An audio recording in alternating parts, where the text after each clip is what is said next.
Hello दोस्तों, चलिए अब यहाँ पे हम कारो 2020 स्टार्ट करते हैं। बेसिकली चैप्टर नंबर 8 का हमने रिवीजन कंप्लीट कर लिया। ठीक है, अब हम करने जा रहे हैं कारो 2020। ठीक है, basically exam point of view से सबसे ज़्यादा इंपॉर्टेंट टॉपिक। ठीक है, इसमें से क्वेश्चन आता ही आता है। ठीक है, एक भी एग्जाम ऐसा पेपर नहीं हुआ होगा जहाँ पे ये कारो 22 का एक क्वेश्चन ना देखने को मिला हो। ठीक है, एक क्वेश्चन तो कंपलसरी इसमें से देखने को मिलता ही मिलता है, कुछ इस तरीके से कह सकते हैं हम। ठीक है, कारो 2020 के रिवीजन में ज़्यादा कुछ यहाँ पे करवाना नहीं होता है। बेसिकली जो ही प्रोविजन है वही रीड करनी होती है, क्योंकि रिवीजन में ऐसा कुछ यहाँ पे ऐसा सच होता नहीं है। ठीक है, कारो 2020 में आपको बेसिकली मैं बता दूं कि रटना ज़्यादा होगा।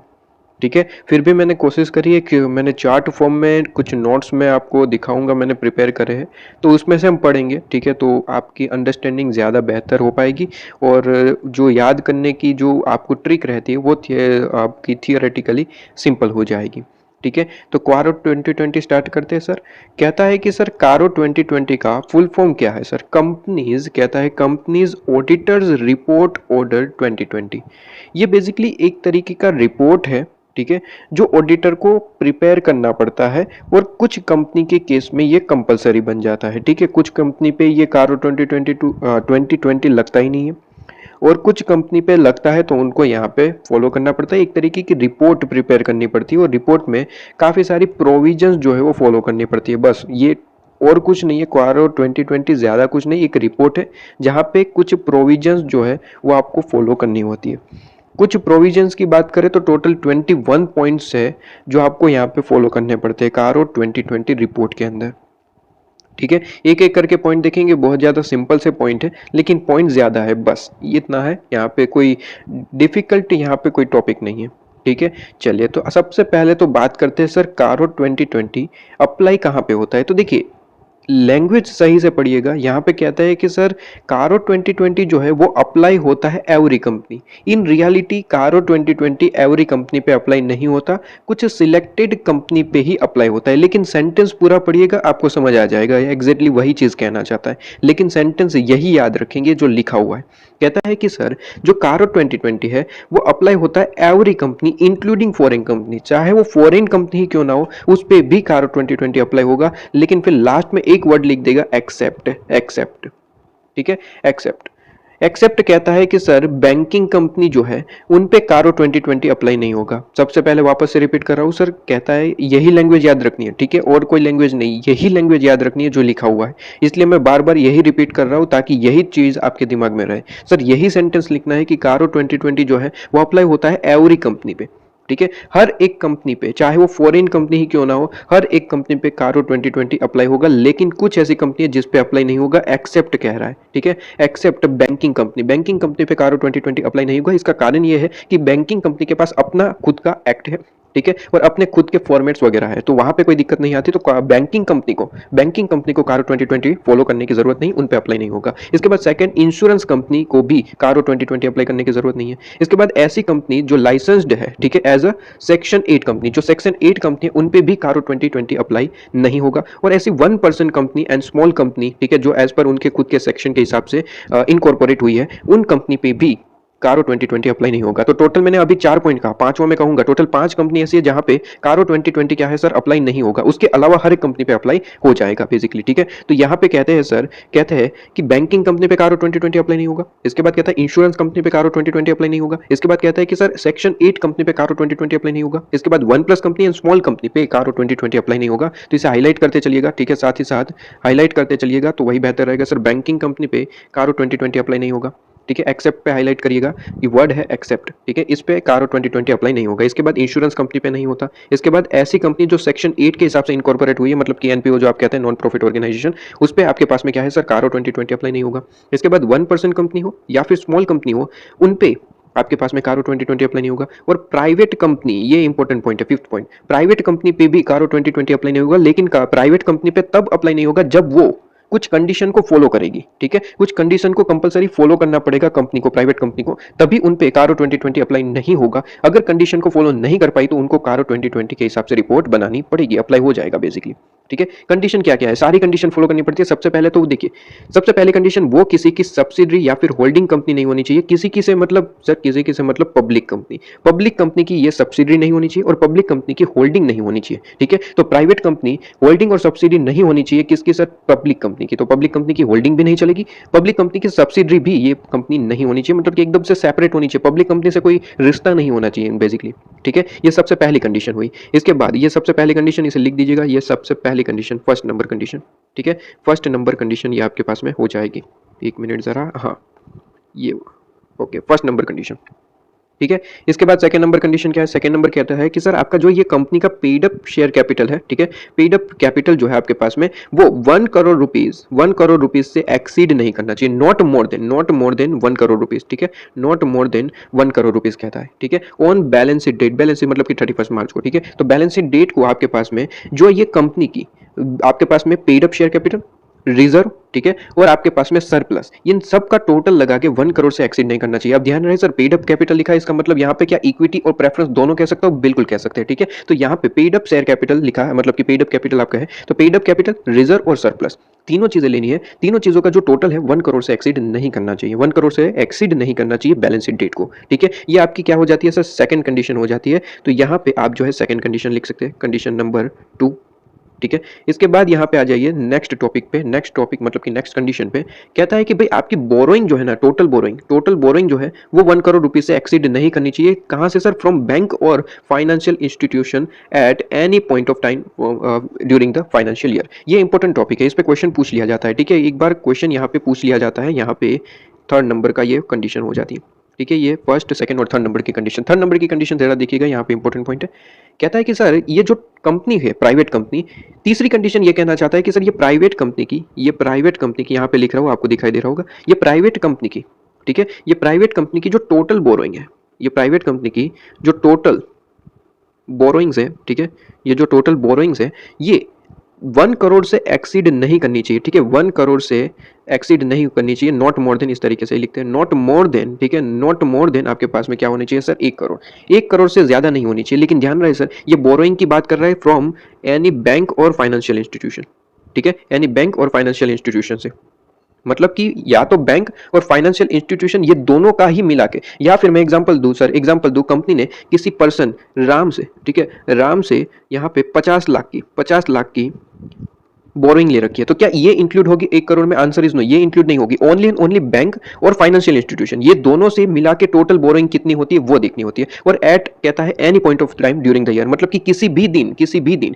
आपका जो है ये 1 करोड़ से एक्सीड नहीं होना चाहिए ड्यूरिंग द ईयर, पूरे साल में किसी भी दिन में, ठीक है, किसी भी दिन में 1 करोड़ से ऊपर नहीं जाना चाहिए। जबकि ऊपर बात करें तो वहां पे बैलेंस शीट डेट लिखा था, ठीक है, मतलब कि पूरे साल में किसी भी दिन ऐसी कोई कंडीशन यहाँ पे नहीं थी। हम तो लास्ट डेट पे देखेंगे क्या 1 करोड़ से एक्सीड कर रहा है आपका paid up plus reserve plus surplus, ठीक है। अगर नहीं कर रहा है तो कोई दिक्कत नहीं है, तो फिर आपको कारो अप्लाई नहीं होगा, ठीक है। लेकिन यहाँ पे तो हर एक दिन देखा जाएगा, पूरे साल का हर एक दिन, किसी भी दिन आपका 1 करोड़ से एक्सीड नहीं करना चाहिए। ये आपके पास में इंपॉर्टेंट पॉइंट है, ठीक है, ये आपके पास में इंपॉर्टेंट पॉइंट है। इसके बाद कहता है कि सर, इसके बाद नेक्स्ट कंडीशन कहता है किसी के साथ साथ जरा ध्यान रखना कि टोटल रेवेन्यू आपका टोटल रेवेन्यू जो है वो आपका 10 करोड़ से एक्सीड नहीं करना चाहिए इन द फाइनेंशियल ईयर, ठीक है।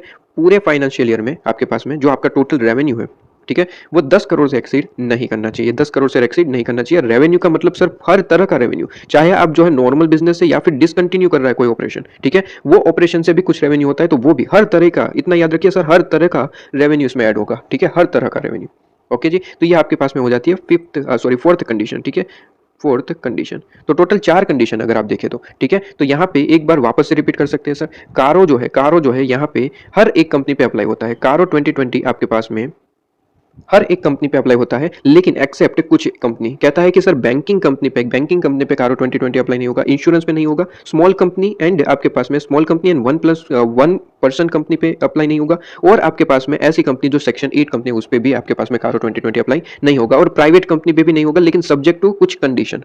कौन कौन सी कंडीशन? Total 4 condition. सबसे पहला तो कहता है कि भाई आप सब्सिडी और होल्डिंग नहीं होने चाहिए पब्लिक कंपनी के, ठीक है, पब्लिक कंपनी से कोई रिश्ता नाता नहीं होना चाहिए सब्सिडी और होल्डिंग का, ठीक है। इसके बाद सेकंड पॉइंट कहता है कि सर आपका जो paid up and reserve and surplus जो है आपके पास में वो टोटल 1 करोड़ से एक्सीड नहीं करना चाहिए बैलेंस शीट डेट को, ठीक है, मतलब कि लास्ट डेट को 1 करोड़ से एक्सीड नहीं करना चाहिए, ये आपको कहना चाहता है। इसके बाद थर्ड कंडीशन कहता है कि सर बोरोइंग जो है ना, टोटल बोरोइंग, ठीक है, टोटल बोरोइंग जितनी भी बोरोइंग है वो सिर्फ और सिर्फ बैंक और फाइनेंशियल इंस्टीट्यूशन का ही, ठीक है, टोटल बोरोइंग फ्रॉम बैंक और फाइनेंशियल इंस्टीट्यूशन। क्या यहाँ पे कोई इंडिविजुअल से लिया हुआ इंक्लूड होगा? आंसर इज नो, इंडिविजुअल से कितना भी लीजिए कोई फर्क नहीं पड़ता, लेकिन यहाँ पे बैंक और फाइनेंशियल इंस्टीट्यूशन का जो टोटल बोरोइंग है वो 1 करोड़ से एक्सीड नहीं होना चाहिए पूरे साल में किसी भी दिन, एनी पॉइंट ऑफ टाइम, ठीक है, किसी भी दिन। और फोर्थ कहता है कि टोटल रेवेन्यू जो है वो 10 करोड़ से एक्सीड नहीं करना चाहिए। अगर ये चारों कंडीशन एक साथ, यहाँ पे ध्यान रखिएगा सर, ऑल कंडीशन फुलफिल करनी है, और प्राइवेट कंपनी है तो ऑल कंडीशन अगर फुलफिल करते हैं तो कारो 2020 अप्लाई नहीं होगा, अगर एक भी कंडीशन फुलफिल नहीं कर पाए तो कारो 2020 अप्लाई हो जाएगा। क्या ये बात क्लियर हो रही है आपको? ठीक है, क्या ये बात आपके पास में क्लियर हो रही है? अब अगर कारो 2020 अप्लाई हो जाता है तो करना क्या होता है इसके अंदर? बेसिकली आपको ज्यादा कुछ नहीं,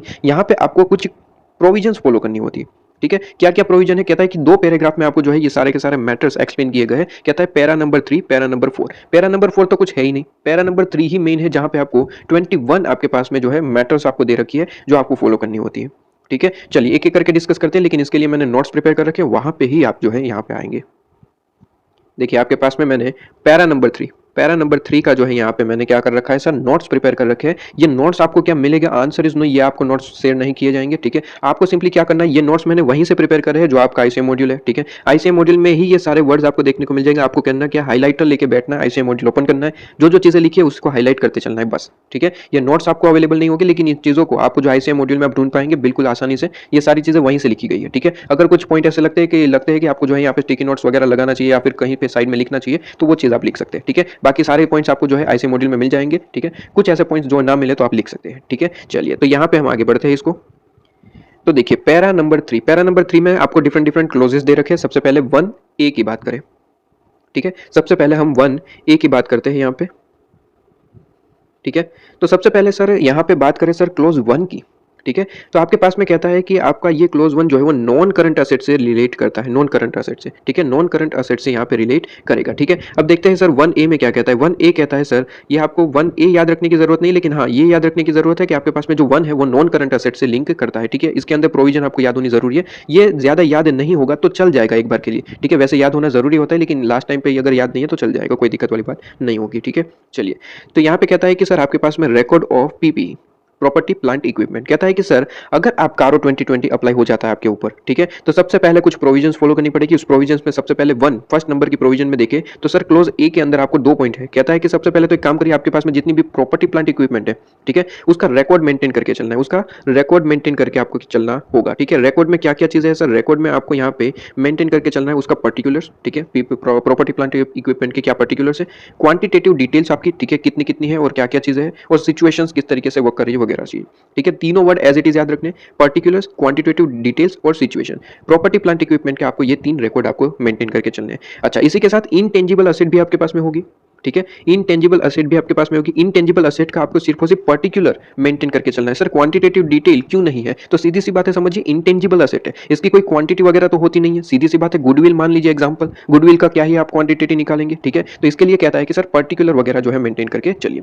तो क्या ये चीज क्लियर हुई? प्रॉपर्टी प्लांट इक्विपमेंट के रिकॉर्ड रखना है और इनटेंजिबल एसेट के रिकॉर्ड रखना है फर्स्ट ए में, ठीक है। 1A में आपको जो है 2 चीजें मेंटेन करके चलनी है, record of property plant equipment, record of intangible asset. अब प्रॉपर्टी प्लांट इक्विपमेंट है तो यहाँ पे थोड़ा सा डिटेल वर्क होगा, पर्टिकुलर, क्वांटिटेटिव डिटेल और सिचुएशन। लेकिन इनटेंजिबल एसेट में क्या ही देखोगे सर, सिर्फ एक काम करो, पर्टिकुलर मेंटेन करके चला दो, ठीक है। इसके बाद कहता है कि सर नेक्स्ट पॉइंट 1B की बात करें तो कहता है ये है प्रॉपर्टी प्लांट इक्विपमेंट के फिजिकल वेरिफिकेशन से रिलेटेड। कहता है कि सर क्या प्रॉपर्टी प्लांट इक्विपमेंट के फिजिकल वेरिफिकेशन किया गया है एट रीजनेबल इंटरवल, ठीक है। और फिजिकल वेरिफिकेशन कौन करता है सर? मैनेजमेंट करता है। हम तो एज एन ऑडिटर हम तो ये चेक करते हैं कि क्या हो रहा है या फिर नहीं, ठीक है। करने का काम किसका है सर? मैनेजमेंट का। तो सबसे पहले वही कहा कि क्या फिजिकल वेरिफिकेशन हो रहा है मैनेजमेंट के द्वारा रीजनेबल इंटरवल पे, ठीक है, एक बार नहीं, रीजनेबल इंटरवल पे होना चाहिए, ठीक है। और हो रहा है तो उसके अंदर क्या मटेरियल, ठीक है, मटेरियल आपके पास में डिस्क्रिप्शंसी आपको देखने को मिली है या फिर नहीं, ठीक है, मटेरियल डिस्क्रिप्शंसी आपको देखने को मिली है या फिर नहीं। अगर नहीं मिली तब तो कोई दिक्कत ही नहीं है, ठीक है, तब तो कोई दिक्कत ही नहीं है। हम यहाँ पे लिख देंगे कि प्रॉपर्टी प्लांट इक्विपमेंट का रीजनेबल टाइम पे जो है हम क्या कर रहे हैं सर, फिजिकल वेरिफिकेशन हो रहा है मैनेजमेंट के द्वारा, और हम लिख देंगे कि कोई डिस्क्रिप्शंसी आपको नहीं देखने को मिली। लेकिन अगर डिस्क्रिप्शंसी मिलती है तो क्या करेंगे सर, तो अगर मिलती है तो उसका प्रॉपर डिस्क्लोजर आपको देना पड़ेगा, ठीक है। याद रहे सर, ये डिस्क्रिप्शंसी मटेरियल होनी चाहिए, ठीक है, ये वर्ड यूज करा गया मटेरियल डिस्क्रिप्शंसी, ठीक है, तो यहाँ पे वर्ड इंपॉर्टेंट है मटेरियल, ठीक है। लेकिन इस मटेरियल का वर्ड का मतलब क्या है वो यहाँ पे नहीं बताया गया, सिर्फ और सिर्फ मटेरियल लिख दिया। मतलब कि कहता है कि सर ऑडिटर के हिसाब से देख लो भाई क्या क्या चीज़ें मटेरियल, अगर मटेरियल है, ठीक है, और फाइंड आउट हुई है तो उसका प्रॉपर डिस्क्लोजर दे देना, और नहीं हुआ तब तो कोई दिक्कत ही नहीं है, छोड़ दो, आगे बढ़ो, ठीक है। ये सारी चीज़ें बस लिख देना कि इंटरवल हो रहा है, काम खत्म, ठीक है। इसके बाद कहता है 1C में आते हैं, 1C में, ठीक है, 1C, ठीक है। कहता है कि सर लीज होल्ड असेट की बात करता है यहाँ पे। सर किसकी बात करता है, लीज होल्ड असेट की, ठीक है। लीज होल्ड असेट का है या फिर इमूवेबल असेट का है, ठीक है। कहता है कि सर यहाँ पे बेसिकली प्रोविजन ये है कि अगर आपके पास में कंपनी के पास में कोई भी इमूवेबल प्रॉपर्टी है, इमूवेबल असेट है, ठीक है, कोई भी इमूवेबल प्रॉपर्टी है, इमूवेबल असेट है, तो यहाँ पे चेक कर लेना सर टाइटल डीड तो जो है कंपनी के नाम पे ही है ना, ठीक है। एज एन ऑडिटर चेक कर लेना कि सर जो इमूवेबल प्रॉपर्टी कंपनी के पास है क्या उसका टाइटल डीड कंपनी के नाम पे है या फिर नहीं। सीधी सी बात है, अगर कंपनी की असेट है तो कंपनी के नाम पे होना बहुत ज्यादा जरूरी है, ठीक है। तो यहाँ पे एज एन ऑडिटर कहा गया है, कारो 2020 में एक प्रोविजन, ये आपकी प्रोविजन कहती है कि सर कंपनी के पास में अगर इमूवेबल असेट है, अगर इमूवेबल प्रॉपर्टी है, ठीक है, तो कहता है कि उसका टाइटल डीड जरूर चेक कर लेना कि क्या कंपनी के नाम पे है या फिर नहीं, ठीक है। अगर नहीं है तो सिंपली आपको जिसका डिस्क्लोजर देना पड़ेगा और फॉर्मेट फॉलो करना पड़ेगा। फॉर्मेट आपके ऐसे मॉड्यूल में है, ठीक है, दिखा देता हूं एक बार। देखिए ये वाला फॉर्मेट मैं कह रहा हूं सर, अगर आपके पास में, देखिए यहाँ पे वापस से रिपीट करो, इमूवेबल प्रॉपर्टी है कंपनी के पास, ठीक है, और इमूवेबल प्रॉपर्टी कंपनी के पास है, लेकिन वहां पे आपने देखना क्या है सर, आपने देखना है कि इमूवेबल असेट का ओनरशिप जो टाइटल है वो कंपनी के नाम पे है या फिर नहीं है। तो फिर कोई दिक्कत ही नहीं है, सब कुछ सही है, ठीक है, कंपनी के एसेट है और कंपनी के नाम पे कोई दिक्कत वाली बात नहीं है। अगर नहीं है तो दिक्कत वाली बात है, कुछ झोल है, कुछ फ्रॉड है, ठीक है। तो कहता है अगर नहीं है ना तो डिस्क्लोजर देना पड़ेगा एज पर टेबल मतलब कि ये वाला टेबल, ठीक है। आपको ये टेबल याद रखना होगा, इसका हेडिंग याद रखना होगा, एग्जाम में आपको पूछा जा सकता है कि कौन कौन सा डिस्क्लोजर देना होता है। तो ये टेबल में जो नाम है वो डिस्क्लोजर देना होता है। सबसे पहले तो प्रॉपर्टी का डिस्क्रिप्शन दीजिए, ठीक है, कौन सी प्रॉपर्टी है, क्या प्रॉपर्टी है, ठीक है, इसका डिस्क्रिप्शन दीजिए। इसके बाद इसकी कैरिंग वैल्यू क्या है ये बताइए, ठीक है, कैरिंग वैल्यू बताइए। अब सर सीधी सी बात है, ये डिस्क्लोजर दे रहा है, इसका मतलब क्या है सर, प्रॉपर्टी कंपनी के नाम पे नहीं है, ठीक है, कंपनी की बैलेंस शीट में तो दिख रही है लेकिन कंपनी के नाम पे नहीं है। तो किसके नाम पे है ये बता दो, किसके नाम पे है ये बता दो। होल्ड इन आपके पास में नेम, किसका नाम है, ठीक है, किसके नाम पे। कहता है कि वेदर प्रमोटर, डायरेक्टर और देयर रिलेटिव और एम्प्लॉय, ठीक है, किसके नाम पे है, क्या इनके नाम पे है, इनके नाम पे है तो खास बता देना कि कंपनी के लोग ही कुछ फ्रॉड कर रहे हैं, ठीक है। इसके बाद कहता है कि पीरियड हेल्ड, कहता है कि होल्डिंग आपके पास में कितना रेंज रहा है, ठीक है, ये रेंज बता देना, होल्डिंग रेंज कितना है आपके पास में, और reason for not being held the name of company, company का नाम क्यों नहीं है इसका रीजन भी यहाँ पे लिख देना, इसका रीजन भी यहाँ पे लिख देना, ठीक है। तो टोटल यहाँ पे 6 कॉलम है, 6 भी नहीं, यहाँ पे 5 ही कॉलम है, आप देख सकते हैं, ठीक है। बेसिकली ये डिस्क्रिप्शन लिखिए, वैल्यू क्या है वो लिखिए, किसके नाम पे है, और ये नाम में भी प्रमोटर, डायरेक्टर या फिर रिलेटिव कोई है या फिर एम्प्लॉय है, ये है तो ये जरूर से दिखा देना, ठीक है। इसके बाद होल्डिंग आपके पास में और रीजन दिखा देना, ये आपके पास में फॉलो कर देना। कब, जब कंपनी के नाम पे नहीं है। मैंने यहाँ पे क्लियरली लिख रखा है कि सर असेट तो जो आपके फाइनेंशियल स्टेटमेंट में दिख रही है लेकिन कंपनी के नाम पे नहीं है। अब देखिए सीधी सी बात है, बैलेंस शीट में असेट का दिखना मतलब कि कंपनी की असेट ऐसा है, ठीक है, तो कंपनी की असेट है तो कंपनी के नाम पे होनी चाहिए ऑब्वियसली, ठीक है, लेकिन कंपनी के नाम पे नहीं है मतलब कि कुछ फ्रॉड है, और नहीं है तो टेबल में जो इन्फॉर्मेशन हमने पढ़ी वो आपको यहाँ पे डिस्क्लोज करनी होगी एज एन ऑडिटर, ठीक है। इसके बाद यहाँ पे नेक्स्ट पॉइंट पे आ जाइए, डी वाला पॉइंट, ठीक है। चलिए डी वाले पॉइंट पे हम डिस्कशन आगे बढ़ाते हैं, इसे हाईलाइट करके। चलिए कहता है कि सर डी वाला पॉइंट कहता है property plant equipment intangible asset, ठीक है, इसकी बात कर रहा है, ठीक है, यूज्ड असेट, सारी की सारी देखिए कहता है property plant equipment, intangible asset और यूज्ड असेट, ठीक है, जितनी भी असेट इन शॉर्ट कहूं, जितनी भी आपके पास में क्या है सर, नॉन करंट असेट है आपके पास में, ठीक है, उसका क्या रिवैल्यूएशन सही से हो रहा है, ठीक है। रिवैल्यूएशन कौन करता है सर, कंपनी के द्वारा करवाना पड़ता है। एग्जैक्टली यहाँ पे कौन करता है, रजिस्टर वैल्यूअर आता है वो रिवैल्यूएशन करता है, ठीक है। तो कंपनी की रिस्पॉन्सिबिलिटी है कि वो रिवैल्यूएशन करवाए। कौन करेगा सर, रजिस्टर वैल्यूअर को बुलाइए वो कर देगा, ठीक है। तो एज एन ऑडिटर हमें क्या करना है, हमें यहाँ पे ये देखना है कि सर कंपनी ने रिवैल्यूएशन किया या फिर नहीं ये सारी असेट का, ठीक है। रिवैल्यूएशन करने के लिए क्या रजिस्टर वैल्यूअर ही आया था ना, ये देखेंगे हम, ठीक है। तीसरा पॉइंट कहता है कि सर अमाउंट कोई चेंजेस तो नहीं है, मतलब कि रजिस्टर वैल्यूअर ने कुछ और अमाउंट बताई, कंपनी के बुक्स में कुछ और अमाउंट दिख रही है, क्या चेंजेस है, ठीक है। और अगर चेंजेस है और वो 10% से ज्यादा है, इंपॉर्टेंट पॉइंट है सर, 10% या फिर 10% भी होगा तो भी इंपॉर्टेंट है, ठीक है, 10% या फिर उससे ज्यादा, 10% या फिर उससे ज्यादा ये चेंजेस है ना, तो फिर आपको इसको डिस्क्लोज करना पड़ेगा। अब ध्यान रहे सर, चेंजेस नेगेटिव या फिर पॉजिटिव दोनों हो सकते हैं, मतलब कि मान लीजिए दिख रहा है असेट यहाँ पे आपने दिखाया 10 करोड़ का, ठीक है, लेकिन होना चाहिए था 15 करोड़ का, ठीक है, होना चाहिए था 15 करोड़, ठीक है, तो 10 करोड़ का है इस तरीके से और 15 करोड़ का होना चाहिए था, ठीक है, होना चाहिए था। तो यहाँ पे देखिए डिफरेंस जो है वो 10% से ज्यादा हो गया, ठीक है। हमें यहाँ पे देखना है 10% भी है तो भी डिस्क्लोज करना होगा, 10% से ज्यादा भी अगर चेंजेस है, ठीक है, चेंजेस है तो आपको क्या करना पड़ेगा सर, इसको डिस्क्लोज करना पड़ेगा कि भाई यहाँ पे कंपनी ने रिवैल्यूएशन करवाया, रजिस्टर वैल्यूअर ही आया था, लेकिन जो रजिस्टर वैल्यूअर ने जो अमाउंट कही और कंपनी ने जो लिखा है उसमें 10% या फिर उससे ज्यादा चेंजेस है, तो ये इंपॉर्टेंट बात हो जाती है कि कंपनी फ्रॉड करना चाहती है कि नहीं, ठीक है। तो यहाँ पे इंपॉर्टेंट बात हो जाती है सर, ये परसेंटेज नेगेटिव और पॉजिटिव दोनों हो सकते हैं। मान लीजिए 10 करोड़ के यहाँ पे दिखा है कंपनी ने, ठीक है, लेकिन होना कितना चाहिए था 15। उल्टा भी हो सकता है कि कंपनी ने 15 करोड़ की एसेट दिखा रखी है, ठीक है, लेकिन होना कितना चाहिए सर, 10 करोड़ का होना चाहिए था, ठीक है, उल्टा भी हो सकता है, ठीक है। परसेंटेज जो है ये चेंजेस इन परसेंटेज जो है ये आपके पास में क्या है, नेगेटिव पॉजिटिव दोनों होने चाहिए, ठीक है, दोनों ही हो सकते हैं। मतलब कि हमें सिर्फ और सिर्फ चेंज देखना है, चेंज क्या 10% है या फिर उससे ज्यादा है, तो आपके पास में क्या हो जाएगा सर, ये इंपॉर्टेंट बात हो जाएगी, डिस्क्लोज करना पड़ेगा, फैक्ट मेंशन करने पड़ेंगे, ठीक है। क्या ये चीज आपके पास में क्लियर हो रही है? ओके, चलिए इसके बाद नेक्स्ट पॉइंट पे आ जाइए। नेक्स्ट पॉइंट क्या कहता है सर, नेक्स्ट पॉइंट आपके पास में कहता है ई पॉइंट पे आ जाइए, ठीक है, पॉइंट नंबर ई पे आइए।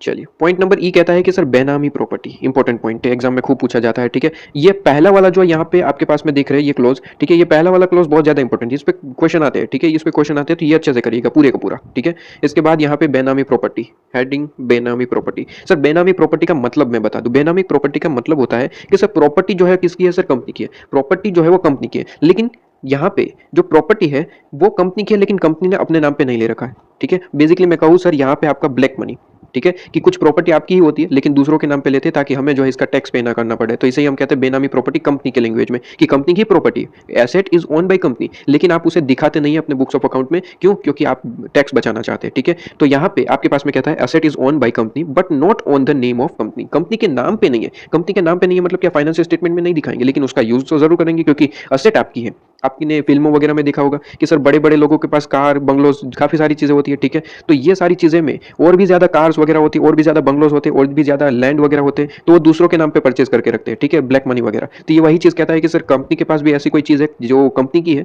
लेकिन दूसरों के नाम पे परचेज कर रखी है ताकि हम पकड़े ना जाए, ठीक है, ताकि हम टैक्स पे ना करें, ठीक है। तो कहता है इस बेनामी प्रॉपर्टी अगर कोई है, ठीक है, और आपको पता चलता है, ठीक है, और यहाँ पे कोर्ट ने इस पे कोई प्रोसीडिंग लगाया हुआ है, ठीक है, कहता है कि प्रोसीडिंग चल रहा है, ठीक है, प्रोसीडिंग चल रहा है या फिर कोई पेंडिंग है अगेंस्ट कंपनी, ठीक है, कुछ पता चला है और कंपनी के अगेंस्ट जो है ये केस चल रहा है, अगर चल रहा है तो इससे रिलेटेड आपको डिटेल जो है डिस्क्लोज करनी पड़ेगी, ठीक है। सीधी सी बात है, देखिए बेनामी प्रॉपर्टी है, कंपनी की एसेट है, कंपनी ने अपने नाम पे नहीं दूसरों के नाम पे ले रखी है, ठीक है। तो एज एन ऑडिटर हमें तो कोई पता नहीं चलेगा, ठीक है, हम कोई सीआईडी वाले थोड़ी ना है, हम कोई इनकम टैक्स वाले थोड़ी ना है, हम पता लगाएंगे, हम तो सिर्फ ये देख सकते हैं कि क्या कोई प्रोसीडिंग चल रहा है, अगर चल रहा है तो फिर हम यहाँ पे कह देंगे कि हाँ जी चल रहा है और उससे रिलेटेड डिस्क्लोज कर देंगे, ठीक है। बस हमें तो इतना ही काम करना होता है, हम इनकम टैक्स वाले नहीं है कि हम अंदर घुस जाएंगे, ठीक है। चलिए इसके बाद कहता है कि सर अब बात करते हैं यहाँ पे ये हमारा पॉइंट नंबर 1 कंप्लीट होता है। Point number 1 non current asset से रिलेटेड बातें थी, ठीक है। अब यहाँ पे बात करते हैं सर इन्वेंट्री की, ठीक है। पॉइंट नंबर 2 अब आइए, पॉइंट नंबर 2 में भी एबीसीडी इस तरीके से है, ठीक है, आपको याद रहे इसलिए इसी तरीके से मैं बोल रहा हूँ। पॉइंट नंबर 2 ए में, ठीक है,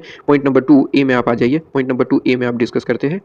चलिए ओके, कहता है कि सर पॉइंट नंबर 2 ए में आपका कहता है इन्वेंट्री है सबसे पहले, ठीक है। नॉन करंट एसेट की बातें 1 में थी, अब यहाँ पे करंट की बात करते हैं, ठीक है। तो कहता है सर इन्वेंट्री, इन्वेंट्री का क्या होता है सर, फिजिकल वैल्यू वेरिफिकेशन, तो कहता है फिजिकल वेरिफिकेशन मैनेजमेंट कर रहा है एट द रीजनेबल इंटरवल, ठीक है, ये कर रहा है या फिर नहीं ये देखना है हमें, ठीक है। ऐसा कुछ यहाँ पे भी पॉइंट पड़ा था किस चीज का सर, यहाँ पे हमने देखा था प्रॉपर्टी प्लांट इक्विपमेंट का फिजिकल वेरिफिकेशन, क्या मैनेजमेंट रीजनेबल इंटरवल पे कर रहा है या फिर नहीं ये देखना है। हम यहाँ पे इन्वेंट्री की बात करेंगे पॉइंट नंबर 2 में, ये पॉइंट नंबर 1 में प्रॉपर्टी प्लांट इक्विपमेंट की बातें हो रही थी, ठीक है। 2 में हम बात कर रहे हैं इन्वेंट्री की, इन्वेंट्री की क्या फिजिकल वेरिफिकेशन मैनेजमेंट के द्वारा रीजनेबल इंटरवल पे हो रही है, अगर हो रही है तो यहाँ पे कोई डिस्क्रिप्शंसी तो देखने को नहीं मिली है ना, अगर देखने को मिली है तो क्या वो 10% या फिर उससे ज्यादा की है, क्या वो 10% या फिर उससे ज्यादा की है, चाहे वो प्लस हो माइनस हो, ठीक है, प्लस माइनस जो कि मैंने यहाँ पे भी पढ़ाया था 10% या फिर उससे ज्यादा, ठीक है। तो कहता है कि अगर है तो उसे आपको डिस्क्लोज करना है, अगर नहीं है 10% से कम है, ठीक है, तो फिर कोई दिक्कत वाली बात नहीं है, ठीक है। चलिए तो ये चीज आपको मैंने बता दी। इसके बाद नेक्स्ट पॉइंट पे आइए, नेक्स्ट पॉइंट आपके पास में बी,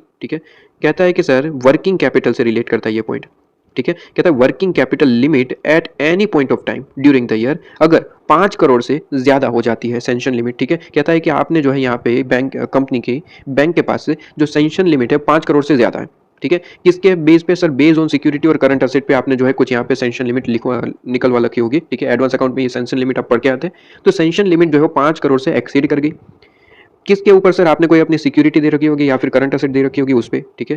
कहता है कि फ्रॉम बैंक और financial institution whether quarterly return और स्टेटमेंट कहता है submitted to bank is equal to the books of account and if not equal then give detail. कहता है कि सर जी के आपको पता ही होगा सर कि आपको कोई अमाउंट वगैरह चाहिए रहता है, ठीक है, क्रेडिट वगैरह चाहिए होता है तो उसके लिए सैंक्शन लिमिट निकलवाना पड़ता है बैंक के पास। इसमें डिटेल इतना ज्यादा नहीं जाऊंगा, वैसे आपको पता रहता है, ये सब मान के चलूंगा, ठीक है। तो सैंक्शन लिमिट अगर 5 करोड़ से ज्यादा है किसी भी चीज का, ठीक है, और वो किस पे है सर, सिक्योरिटी या फिर करंट असेट पे, ठीक है, किसी भी सिक्योरिटी किसी भी करंट असेट, ठीक है, in short sanction limit 5 crore से ज्यादा होनी चाहिए, ये कहना चाहता है। तो कहता है 5 करोड़ से एक्सीड करता है एंड तो वो चीज में हमें एज एन ऑडिटर चेक करना है कि सर बैंक को जो हमें क्वार्टरली रिटर्न भेजते हैं, कंपनी को यहाँ पे इंटरवल पे क्वार्टरली रिटर्न भेजने पड़ते हैं ताकि बैंक जो है हर बार क्या कर पाए सर, ये 5 करोड़ की लिमिट को अप टू डेट रख पाए, ठीक है। कई बार क्या होता है कि 5 करोड़ की लिमिट तो दे दी लेकिन कुछ समय के बाद कंपनी का जो है यहाँ पे लॉस होना स्टार्ट हो जाता है, तो ये सैंक्शन लिमिट को कम ज्यादा करना पड़ता है, ठीक है। तो कहता है कि जो क्वार्टरली रिटर्न आप दे रहे हैं बैंक को, ठीक है, एज एन ऑडिटर हमें ये चेक करना है कि सर बुक्स ऑफ अकाउंट जो ऑफ द कंपनी में जो दिख रहा है क्या वही बैंक को प्रोवाइड किया गया या फिर कोई फ्रॉड किया गया, ठीक है। अगर डिफरेंस है ना, नॉट इक्वल है ना, तो गिव डिटेल, डिटेल आपको देनी है, ठीक है, डिटेल आपको लिख देनी है कि भाई कंपनी ने ऐसा ऐसा किया है, ठीक है। इसके बाद पॉइंट नंबर 3 पे आइए, ठीक है, पॉइंट नंबर 3। पॉइंट नंबर 2 में दो ही पॉइंट थे, ए और बी। ए में कहता है इन्वेंट्री से रिलेटेड बात है, कहता है कि फिजिकल आपकी वेरिफिकेशन होना चाहिए इंटरवल पे, ठीक है, और कहता है दूसरा वर्किंग कैपिटल से रिलेटेड, वर्किंग कैपिटल की जो लिमिट है उसके बारे में बात करता है during the any point of time 5 crore से ज्यादा आपके पास में हो जाती है, किस पे सर, सिक्योरिटी करंट असेट पे। और जो बैंक को इन्फॉर्मेशन दी गई है और बुक्स ऑफ अकाउंट में जो इन्फॉर्मेशन, दोनों में डिफरेंस है, और डिफरेंस कहता है कि अगर देखने को मिला तो उसके बारे में डिटेल जरूर दीजिएगा, ठीक है। इसके बाद पॉइंट नंबर 3 में आ जाइए, ए पॉइंट कहता है कि सर लोन है, ठीक है, कहता है कि सर लोन है, एडवांसेस है या फिर गारंटी है, ठीक है, या फिर किसी सिक्योरिटीज दी गई है, किसको सर, सब्सिडरी एसोसिएट या फिर जॉइंट वेंचर को, ठीक है, कंपनी के सब्सिडरी एसोसिएट या फिर जॉइंट वेंचर को हमने क्या दिया सर, लोन, एडवांसेस, गारंटी या फिर सिक्योरिटी, ठीक है, अगर दिया है और aggregate amount during the period plus आपके पास में बैलेंस आउटस्टैंडिंग जो है ये आपको जो है डिस्क्लोज करना पड़ेगा, ठीक है। ये चीज आपको क्या करनी पड़ेगी सर, ये डिस्क्लोज करना पड़ेगा। अगर एज एन कंपनी आपने जो है लोन, एडवांस या फिर गारंटी या फिर सिक्योरिटी किसको दी है, अपनी ही सब्सिडरी एसोसिएट या फिर जॉइंट वेंचर को दी है, तो वो कितना अमाउंट दिया है, aggregate amount during the period कितना अमाउंट दिया है, कितना बैलेंस अमाउंट पड़ा हुआ है बैलेंस शीट डेट को, ये दो चीजें आपको बतानी, कितना अमाउंट है, ठीक है, एग्रीगेट अमाउंट कितना है, और कितना आउटस्टैंडिंग है बैलेंस शीट डेट को, ये दो चीजें आपको बतानी है। क्या बात क्लियर हो रही है, ठीक है, क्या ये चीज आपके पास में क्लियर हो रही है।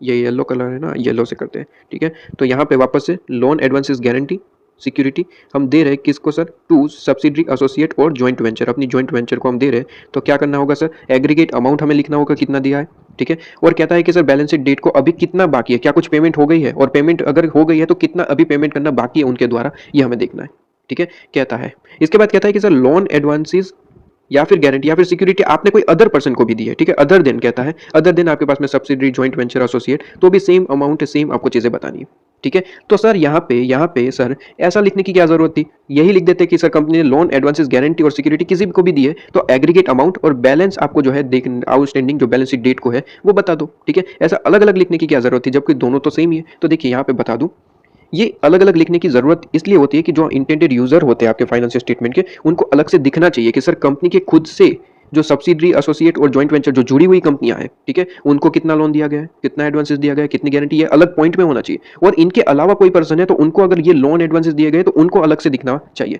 हालांकि दिखाना दो ही पॉइंट है, इसमें भी सेम है कि एग्रीगेट अमाउंट बताइए और कितना आउटस्टैंडिंग है, बैलेंस शीट डेट को ये बताइए। यहाँ पे भी सेम है, एग्रीगेट अमाउंट और बैलेंस शीट डेट, लेकिन अलग अलग लिखने का यहाँ पे जो बेसिकली क्या है कि आपके पास में रीजन क्या रहता है, तो रीजन ये रहता है कि सर अलग अलग दिखना चाहिए कि कंपनी अपनी ही जुड़ी हुई कंपनी को कितना लोन, एडवांस दे रही है और इसके अलावा कोई कंपनी है, ठीक है, तो उनको कितना दे रही है।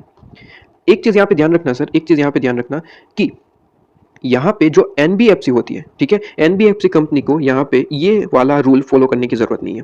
अब मेरी बात ध्यान से सुनिएगा सर, कारो की स्टार्टिंग में मैंने कहा था कि सर कारो 2020 अप्लाई नहीं होगा बैंकिंग कंपनी पे, ठीक है, बैंकिंग कंपनी पे अप्लाई नहीं होता है। यहाँ पे वर्ड जो अगर मैं यहाँ पे अगर आपको रीड करवाऊँ सर, ऐसे मॉड्यूल में 3A, ठीक है, 3A, तो यहाँ पे एक वर्ड आपको लिखा हुआ मिलेगा सर, कहता है नॉट एप्लीकेबल। यहाँ पे देखिएगा, not applicable to the company whose principal business जो है वो क्या है सर, लोन देने का। अब यहाँ पे समझिए कि इसका मतलब क्या हुआ, इसका मतलब हुआ कि जिसका बिजनेस लोन देने का है, लोन देने का मतलब कि सर यहाँ पे क्या हुआ, बैंकिंग कंपनी, ठीक है, बैंकिंग कंपनी हो सकती है या फिर और एनबीएफसी हो सकती है। इन्हीं का ही काम होता है ना, एनबीएफसी, इन्हीं का ही तो काम होता है कि ये लोन देते वगैरह, इनका बिजनेस होता है, ठीक है, और इनको ही परमिशन होती है। तो बेसिकली ये दो ही पर्सन हो सकते हैं जिन पे कारो ये वाला प्रोविजन अप्लाई नहीं होता, ये वाला प्रोविजन अप्लाई नहीं होता, ये कहना चाहता है, ठीक है, ये दो प्रोविजन आपके अप्लाई नहीं होंगे, ये कहना चाहता है। तो कहता है बैंकिंग और एनबीएफसी पे ये वाला प्रोविजन अप्लाई नहीं होगा, लेकिन क्या दूसरे प्रोविजन अप्लाई होंगे? आंसर इज यस हो जाएगा। लेकिन सर स्टार्टिंग में मैंने क्या कहा था सर, बैंकिंग कंपनी पे तो कारो एप्लीकेबल है ही नहीं। तो यहाँ पे ये जो कहना चाहता है कि सर जिनका बिजनेस लोन का है उन पे ये प्रोविजन अप्लाई नहीं होगा। ये किसकी बात कर रहे हैं सर? एनबीएफसी की बात कर रहे हैं, ठीक है। एनबीएफसी को सारे प्रोविजन फॉलो करने पड़ते हैं, ये बैंकिंग कंपनी थोड़ी ना है। एनबीएफसी जो है वो नॉन बैंकिंग कंपनी है, ठीक है। तो उनको तो कारो 2020 लगेगा, लेकिन कारो 2020 में ये जो पॉइंट नंबर 3 है ना, ये पॉइंट नंबर 3 का ए पार्ट है ना, ये फॉलो करने की जरूरत नहीं है, ठीक है। यहाँ पे क्लियरली लिख रखा है। बैंकिंग कंपनी को तो पूरा ही फॉलो नहीं करना है, क्योंकि उसके लिए तो सेपरेट सेक्शन है, ठीक है, एक्ट है बेसिकली। यहाँ पे एनबीएफसी को जो है बात करी गई कि एनबीएफसी को पॉइंट नंबर 3A फॉलो करने की जरूरत नहीं है, 3A। लेकिन क्या ऊपर के सारे करने की जरूरत है? आंसर इज यस, ठीक है। 3A सिर्फ और सिर्फ फॉलो नहीं करना है। अच्छा, इसके बाद यहाँ पे आ जाइए, कहता है कि 3B में क्या कहता है सर? 3B में क्या कहता है? 3B में हम देख लेते हैं क्या कहता है, हाईलाइट कर लेते हैं। ओके, कहता है कि सर लोन एडवांसेस और सिक्योरिटी और इन्वेस्टमेंट आपने किया है, ठीक है। लोन एडवांसेस और सिक्योरिटी आपने किया है, और कहता है कि दे आर नॉट क्या लिखा है सर? प्रीजुडिशियल टू कंपनीज इंटरेस्ट, मतलब कि कंपनी के हित में था ही नहीं, ठीक है। मान लीजिए कंपनी किसी को लोन दे रही है, किसी को एडवांसेस दे रही है, और यहाँ पे कंपनी को ही पता है कि लोन और एडवांसेस वापस मिलने वाला ही नहीं है, ठीक है। मतलब कि कंपनी को पता है फिर भी लोन दिया जा रहा है, मतलब कि कहीं ना कहीं यहाँ पे कोई फ्रॉड होगा, ठीक है। तो इससे चीजें, अगर यहाँ पे ऐसी कोई चीज है कि कंपनी के हित में नहीं है फिर भी कंपनी ने ऐसा काम कर रखा है, तो इसे हम डिस्क्लोज करेंगे, ठीक है, अपनी रिपोर्ट में डिस्क्लोज करेंगे। इसके बाद 3C की बात करते हैं। तो 3C की बात करते हैं, तो इसमें भी लोन एडवांसेस की बात करेंगे। कहता है लोन एडवांसेस जो रीपेमेंट, कहता है loan advances repayment schedule of principal या फिर प्रिंसिपल पेमेंट स्टिपुलेटेड, ठीक है। कहता है कि सर आपके पास में कोई लोन एडवांसेस आपका रीपेमेंट रखता है, ठीक है, और रीपेमेंट के रिलेटेड कंपनी का यहाँ पे मान लीजिए कंपनी ने लोन और एडवांसेस दे रखी है, कंपनी ने लोन और एडवांसेस दे रखा है। तो यहाँ पे कहता है कि सर उसका प्रिंसिपल का क्या शेड्यूल कोई बना रखा है? मतलब कि सीधी सी बात है, अगर लोन दे रहे हो तो पीरियड फिक्स होना चाहिए ना, कि मान लीजिए 2 साल के लिए लोन दे रहे हैं, 2 साल के बाद पैसा मिलना चाहिए, ठीक है। मतलब कि जिसे भी लोन दे रहे हो उसको बताना तो पड़ेगा ना सर, 2 साल में पैसा वापस चाहिए इंटरेस्ट के साथ, ठीक है। इंटरेस्ट तो तुम हर महीने देते रहेंगे, लेकिन 2 साल बाद आपका लोन वापस रिपे होना चाहिए। तो क्या स्टिपुलेशन किया है, क्या फिक्स किया है, ठीक है। नहीं किया है मतलब कि क्या होगा सर? फ्रॉड होगा। अगर कंपनी किसी को भी ऐसे ही पैसे दे देता है, पे करने की कोई जरूरत नहीं है ऐसा बोल दिया, इसका मतलब क्या है सर? यहाँ पे कोई फ्रॉड वगैरह हो सकता है, ठीक है। तो कहता है कि सर अगर लोन एडवांसेस आपने दिया है तो क्या उसका स्टिपुलेशन वगैरह, ठीक है, प्रॉपर है कि नहीं वो देख लेना, ठीक है। एंड आपको कहता है एंड साथ ही साथ रीपेमेंट और रिसिप्ट कुछ हुई है रेगुलर बेसिस पे तो वो चेक कर लेना, ठीक है। अगर पहले से ही लोन दे रखा है तो उसका जो यहाँ पे इंटरेस्ट वगैरह होता है, ठीक है, कुछ यहाँ पे पेमेंट करना होता है, तो पेमेंट रेगुलर बेसिस पे हो रहा है ना, ये देख लेंगे। अगर नहीं हो रहा है तो क्या करेंगे सर? डिस्क्लोज कर देंगे। क्या ये बात चीज क्लियर हो रही है? ठीक है। इसके बाद कहता है नेक्स्ट 3D कहता है कि सर लोन और एडवांसेस के बारे में ही बात करता है। लोन और एडवांसेस इफ द अमाउंट जो है कहता है ओवरड्यू कर जाता है 90 days, important, more than 90 days, ठीक है। अगर 90 डेज से ज्यादा अमाउंट कोई ओवरड्यू कर जाता है, हमने किसी को लोन दिया, किसी को एडवांस दिया, और उसने 90 डेज तक तो कुछ ना इंटरेस्ट पे किया ना प्रिंसिपल, ठीक है। कहता है ना इंटरेस्ट पे किया ना प्रिंसिपल अमाउंट, कुछ भी पे ही नहीं कर रहा है, 90 डेज खत्म हो चुके हैं, ठीक है, मोर देन 90 डेज हो चुके हैं, तो ऐसे लोन और एडवांसेस को हमें डिस्क्लोज करना पड़ेगा, कहता है। और ये चीज भी लिखनी है, साथ ही साथ हमें ये चीज भी लिखनी एंड कहता है कि कंपनी ने क्या स्टेप फॉलो करे हैं इसको रिकवर करने के लिए, ठीक है। तो कहता है कि सर कंपनी ने क्या लोन और एडवांसेस दे रखे और दे रखे हैं, तो उसमें क्या कोई लोन और एडवांसेस ऐसा तो नहीं है जिसका 90 डेज से ज्यादा ओवरड्यू हो चुका है, जिसमें कोई भी पेमेंट रिसीव नहीं हुआ है, ठीक है। तो यहाँ पे कहता है कि अगर ऐसा कोई है तो वो अमाउंट और वो सारी चीजें लिखिए। साथ ही साथ ये भी लिखना कि कंपनी ने इसको रिकवर करने के लिए कोई स्टेप फॉलो करे है या फिर नहीं, ठीक है। अगर कंपनी इससे रिलेटेड कोई स्टेप फॉलो नहीं करता है तो इसका मतलब ही क्या हुआ कि सर यहाँ पे कंपनी फ्रॉड करना चाहता है, वरना अपने पैसे है तो कौन रिकवर करना नहीं चाहेगा, सीधी सी बात है, ठीक है। तो स्टेप फॉलो करे है या फिर नहीं ये भी हम चेक करेंगे, ठीक है, और ये चीज हम डिस्क्लोज कर देंगे, ठीक है, कि कंपनी ने ये काम किया था। ओके, इसके बाद कहता है ई पॉइंट पे आइए, 3E में कहता है कि सर लोन और एडवांसेस अगर रिन्यू की जाते या फिर एक्सटेंड किए जाते या फिर फ्रेश लोन ग्रांट कर दी जाती है, ठीक है। कहता है कि सर लोन जो है वो उनका पेमेंट नहीं हो पा रहा था, तो इसकी वजह से आपको पता होगी बैंकिंग सर्विस वगैरह होती है कि इसके रिन्यू किया जाता है, या फिर आप जो है कुछ और एक्सटेंशन चाहते हैं, ठीक है, तो कुछ एक्स्ट्रा चार्ज लेके एक्सटेंशन आपको प्रोवाइड किया जाता है या फिर उसके बदले फ्रेश लोन प्रोवाइड की जाती है, ठीक है। तो ये चीजें होती है आपके पास में। तो यहाँ पे अगर ऐसा कुछ हुआ है, ठीक है, तो ये चीज आपको डिस्क्लोज करनी पड़ेगी। सर रिपोर्ट क्या करोगे इससे रिलेटेड? कहता है कि इसमें क्या आप जो है लिखेंगे, कहता है कि सर एग्रीगेट अमाउंट कितना है, ठीक है, और एग्रीगेट अमाउंट आपका जो रिन्यू हुआ, एक्सटेंड हुआ, फ्रेश लोन आपने की, ठीक है, तीनों में से कुछ भी किया हो तो वो अमाउंट लिखेंगे, plus percentage of such loan to the total loan और एडवांसेस, मतलब कि ये लोन जो दिया गया उस टोटल लोन का कितना परसेंट है, हमारा टोटल कंपनी का टोटल लोन और एडवांसेस का कितना परसेंट ये लोन है जो आपने इसे रिन्यू किया, एक्सटेंड किया, उसका परसेंटेज लिखेंगे, ठीक है। लेकिन और एक चीज देर यहाँ पे कहता है कि सर इंपॉर्टेंट यहाँ पे ये है कि ये चीज एनबीएफसी पे लागू नहीं होगी, ये चीज एनबीएफसी के लागू नहीं होगी। तो दो चीजें पॉइंट आए, दो पॉइंट आए जहाँ पे एनबीएफसी पे फॉलो नहीं हो रहे थे, ये वाला एक पॉइंट, ठीक है, जहाँ पे 3A जहाँ पे भी लोन एडवांसेस की बात हो रही थी, किसको सर, किसी को भी हम दे रहे हैं, जैसे कि सब्सिडरी, एसोसिएट, जॉइंट वेंचर हो गया और इनके अलावा भी कोई पर्सन को हो गया, तो ठीक है, तो यहाँ पे आपको एनबीएफसी को फॉलो करने की जरूरत नहीं थी, यहाँ पे भी एनबीएफसी को फॉलो करने की जरूरत नहीं है, जहाँ पे हम किसी को लोन दिए हैं और इसका रिन्यूअल करते हैं, एक्सटेंड करते हैं या फिर फ्रेश लोन देते हैं, ठीक है, ये चीज़ आपको एनबीएफसी को फॉलो करने की जरूरत नहीं है। इसके बाद कहता है कि सर 3F, ठीक है, 3F कहता है कि सर लोन और एडवांसेस आपने दिए हैं, कहता है कि रीपेमेंट ऑन डिमांड के हिसाब से, क्या है सर, ये लोन और एडवांसेस जो है वो रीपेमेंट ऑन डिमांड के हिसाब से, रीपेमेंट ऑन डिमांड के हिसाब से, ठीक है, मतलब कि जब भी मांगा जाए आपको यहाँ पे देना है, या फिर कोई ऐसा चीज़ है, हम दूसरी लैंग्वेज में ये कह सकते हैं, इसका कोई पीरियड फिक्स ही नहीं, आपने लोन दिया दिया लेकिन उसका कोई पीरियड ही नहीं है, ठीक है, पीरियड फिक्स ही नहीं है, आपने कोई टाइम ही नहीं दिया, ले जा भाई लोन, ठीक है, मांगो तब दे देना, ले जा जितने दिन यूज़ करना है कर ले, हम ऐसा कुछ किया है कंपनी ने, ठीक है, ले जा मतलब कि कुछ पीरियड फिक्स नहीं है, जब मांगूंगा तब दे देना, तब तक यूज कर इस पैसा का, अगर ऐसा कुछ हुआ है तो सर इस चीज को तो रिपोर्ट करना पड़ेगा, ठीक है, क्योंकि ये थोड़ी ना चलेगा भाई, ये थोड़ी ना चलेगा, कहता है कि रिपोर्ट कर दो इस चीज को, क्या रिपोर्ट करेंगे, परसेंटेज करेंगे, सर ये जो लोन आपने दिया है टोटल लोन का ये कितना परसेंटेज बनता है इसका, ठीक है, और प्लस ये अमाउंट जो है, ये किसको दिया गया, लोन और एडवांसेस प्रमोटर या फिर रिलेटेड पार्टी को तो नहीं दिया गया, अगर दिया गया तो ये भी लिखेगा, ठीक है, ये चीज आपके पास में हो जाती है। इसके बाद नेक्स्ट पॉइंट पे आ जाइए, पॉइंट नंबर 4, ठीक है, पॉइंट नंबर 4 कहता है कि सर इन्वेस्टमेंट आपने किया है, ठीक है, इन्वेस्टमेंट किया है, एडवांसेस आपने दिए है या फिर लोन दिया है, ठीक है, क्या कहता है सर, लोन दिया है, इन्वेस्टमेंट किया है, एडवांसेस दिए है, गारंटी दी है, किसको सर, किसकी वजह, किसको सर दिया है, डायरेक्टर या फिर डायरेक्टर के रिलेटिव को, ठीक है, ये डायरेक्टर की ओर से या फिर डायरेक्टर की रिलेटिव की ओर से आपने कोई गारंटी वगैरह दी है, या फिर इनको आपने एडवांस दिया है, या फिर कोई लोन दिया है, या फिर किसी इन्वेस्टमेंट में आपने यहाँ पे पैसा दिया है, ठीक है, तो सर आपने क्या कंप्लाई किया है सेक्शन 185 और 186, ये फाइनल के सेक्शन आई थिंक आपके लॉ में, इंटर के लॉ में ये चीज़ नहीं है, ठीक है, इसलिए ये इंपॉर्टेंट पॉइंट भी नहीं है, ये इंपॉर्टेंट पॉइंट नहीं है, पूछा नहीं जा सकता क्योंकि सेक्शन ही आपको पढ़ने को नहीं मिले, ठीक है, तो ये आपके पास में इंपॉर्टेंट पॉइंट नहीं है, तो कहता है कि सिंपली पढ़ लीजिए एक आध बार, ठीक है, वैसे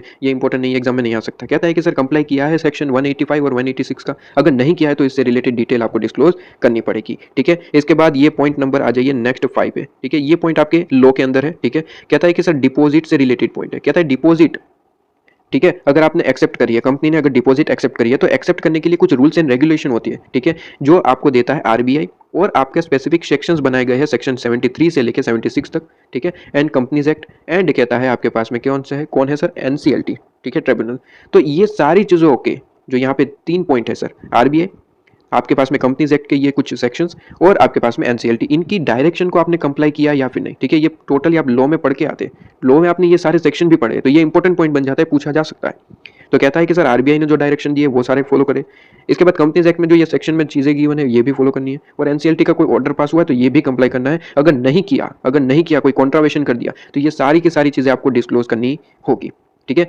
सारी की सारी चीजें डिस्क्लोज करनी होगी। इसके बाद नेक्स्ट पॉइंट पे आ जाइए, कहता है कॉस्ट रिकॉर्ड, ये पहले हुआ करता था आपके सिलेबस में, आज नहीं है, तो ये इंपॉर्टेंट पॉइंट नहीं है, ये नहीं पूछा जा सकता, ठीक है, कहता है कि कॉस्ट रिकॉर्ड अगर मेंटेन करना बनता है तो करना है, बस इतना याद रखना है, इससे ज्यादा नहीं, ठीक है, इससे ज्यादा नहीं। इसके बाद नेक्स्ट पॉइंट पे ये कहता है स्टेट्यूटरी ड्यू, स्टेट्यूटरी ड्यू का मतलब होता है जीएसटी हो गया, आपका इनकम टैक्स हो गया, वैट हो गया, सेल टैक्स हो गया, कस्टम हो गया, सेज हो गया, ठीक है, ईएसआई आपके पास में हो गया, ठीक है, तो इससे रिलेटेड भी आपको कुछ डिस्क्लोजर देने पड़ते हैं अगर यहाँ पे चीजें नहीं हुई तो। कहता है कि सर 2 पॉइंट आपको ध्यान में रखना है, स्टेट्यूटरी ड्यू से रिलेटेड 2 पॉइंट है, एज एन ऑडिटर चेक करिए कि सर कंपनी जो है वो अनडिस्प्यूटेड ड्यू, ठीक है, अनडिस्प्यूटेड ड्यू को आपने प्रॉपर्ली डिपॉजिट किया है या फिर नहीं, ठीक है, अगर किया है तो कोई दिक्कत नहीं है, लेकिन अगर नहीं किया, इफ नॉट, अनडिस्प्यूटेड ड्यू का मतलब क्या होता है ये भी मैं आपको बता दूंगा, कोई दिक्कत वाली बात नहीं है, ठीक है, अनडिस्प्यूटेड ड्यू का मतलब क्या होता है ये मैं आपको साथ ही साथ बता देता हूँ अभी, उसके बाद ये वापस से रीड आउट करेंगे, इसको मैं हाईलाइट कर लूँ। अनडिस्प्यूटेड ड्यू का मतलब होता है, फॉर एग्जांपल इनकम टैक्स ले लूं, ठीक है, इनकम टैक्स, तो कंपनी को इनकम टैक्स पे करना है, ठीक है, तो कंपनी ने क्या किया सर, कंपनी ने पूरे का पूरा अपना कैलकुलेशन किया, ठीक है, इनकम एक्सपेंस वगैरह सारा का सारा कैलकुलेशन करने के बाद कंपनी ने देखा सर हमें मान लीजिए 2 करोड़ रुपए टैक्स पे करने बनते हैं, ठीक है, और कंपनी ने सेल्फ असेस करके इसे पे कर दिया, ठीक है, तो इसे पे कर दिया ना, ये 2 करोड़ रुपीज आपने क्या करा सर, सेल्फ असेस किया और पे कर दिया, तो ये अनडिस्प्यूटेड ड्यू है, ठीक है, तो क्या सर कंपनी ने ये रेगुलरली ये अनडिस्प्यूटेड ड्यू पे कर रहा है, ठीक है, डिपॉजिट किया है या फिर नहीं, ये हम देखेंगे सर, क्या कंपनी ये काम कर रहा है ना रेगुलरली, अगर कर रहा है तो कोई दिक्कत ही नहीं है, लेकिन अगर नहीं कर रहा है, और नहीं कर रहा है उसे दिए आपका उसके बीते हुए 6 महीने हो गए सर, ठीक है, more than 6 month from the date it fall due to as 31 March, क्या कहना चाहता है सर, कहता है कि सर ऐसा हुआ 31 मार्च, आपका जो ये पूरे साल होता है उसका एंडिंग क्या होता है, 31 मार्च होता है सर, हाँ जी सर 31 मार्च के पहले के 6 मंथ आपको लेने हैं, ठीक है, तो 6 मंथ मतलब कि अक्टूबर, ये नवंबर, ये आपके पास में दिसंबर, जन, और ये फेब और मार्च, ठीक है, यही होगा। ओके, देखिए कहता है कि सर अगर ऐसा कोई यहाँ पे अनडिस्प्यूटेड ड्यू है जो आपने आउटस्टैंडिंग रखा है, मतलब कि डिपॉजिट नहीं किया, आपने डिपॉजिट नहीं किया और 31 मार्च को आप देख रहे हैं कि इसके बीते हुए 6 महीने हो गए। 6 महीने मतलब कि इन शॉर्ट में डायरेक्टली आपको बता दूं कि ऐसा कोई अनडिस्प्यूटेड ड्यू है जो आपने अक्टूबर या फिर उसके बाद, सॉरी अक्टूबर या फिर उससे पहले, ठीक है, अक्टूबर से पहले के कोई ऐसे ड्यू है जो आपके पास में क्या है सर, अनडिस्प्यूटेड ड्यू आपके आउटस्टैंडिंग है, तो उसे डिस्क्लोज करना पड़ेगा। इसका मतलब समझिए, इसका मतलब क्या हुआ, 6 महीने से ज्यादा पीरियड आपके पास में, मोर देन 6 मंथ का है, ठीक है, more than 6 month from the 31 मार्च, ठीक है। तो उल्टा देखना है, 31 मार्च से 6 महीने पहले के, पहले 31 मार्च के 6 महीने के पहले के कोई ऐसे अनडिस्प्यूटेड ड्यूज है जो आउटस्टैंडिंग है 31 मार्च के 6 महीने के पहले के 6 महीने के पहले के ऐसे कोई ड्यूज है, ठीक है, जो आपके पास में क्या है सर, आउटस्टैंडिंग है, तो उसे डिस्क्लोज करना पड़ेगा, ठीक है। ये अनडिस्प्यूटेड ड्यूज की बात कर रहा हूँ, अनडिस्प्यूटेड ड्यू की बात कर रहा हूँ, जो कि मैंने कहा कि सर कंपनी यहाँ पे सेल्फ असेस करता है और उसे पे कर देता है। लेकिन ऐसा कई बार ऐसा हो जाता है कि आपने इसे आउटस्टैंडिंग रखा है और आउटस्टैंडिंग हुए 6 महीने से ज्यादा टाइम पीरियड हो गया, ठीक है, और 6 महीने से ज्यादा मतलब कि आपको लिमिट देखनी है 31 मार्च तक का देखना है, ठीक है। तो 31 मार्च तक का मतलब कि इन शॉर्ट डायरेक्टली कहा है सर, अक्टूबर से पहले कोई ऐसा अनडिस्प्यूटेड ड्यू है जो अभी तक आपने डिपॉजिट ही नहीं करवाया, वो सीधी सी बात है 6 महीने से ज्यादा हो गया, तो इसे आपको रिकॉर्ड करना पड़ेगा, ठीक है। चलिए ये चीज आपके पास में क्लियर हो जाती है। अब यहाँ पे देखिए, ये चीज तो आपके पास में क्लियर। इसके बाद कहता है सर डिस्प्यूटेड ड्यूज की बात करें या अनडिस्प्यूटेड की बात हो गई, उसमें 6 महीने का यहाँ पे क्राइटेरिया है। डिस्प्यूटेड ड्यू का मतलब होता है कि मान लीजिए कंपनी ने कितना पे किया था, हमने अभी अभी देखा 2 करोड़, आई थिंक हमने लिया था एग्जांपल, 2 करोड़ लिया था ना, 2 करोड़ पे करने का बनता है, कंपनी ने इसे पे कर दिया, ठीक है।